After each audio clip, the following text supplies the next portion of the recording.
Yo mga tol, ito yung dahilan kung bakit nag-grant ng naturalization process ng China si Kyle Anderson. You're both Chinese and Jamaican. That's a unique combination. Yeah, it is. But if you look back on the history of it, how a lot of people from India and China were migrating to Jamaica in the early 1900s.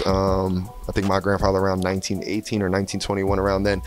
They were moving to work in Jamaica at that time, and then they would start families, and it's pretty cool once you do the homework and the research on it. And yeah, my grandmother was born in Jamaica. However, her dad was born in China and left China to come work in Jamaica and started a family there. And you know, there's my grandmother. Alam nyo ba mga tol na unang naturalized player ng China si Kyle Anderson? Well, sa China kasi hindi basta-basta nakakakuha ng naturalization nang wala kang heritage relative sa China. Kaya naman nag-grant ang naturalization ni Kyle Anderson dahil sa kanyang lolo na Chinese.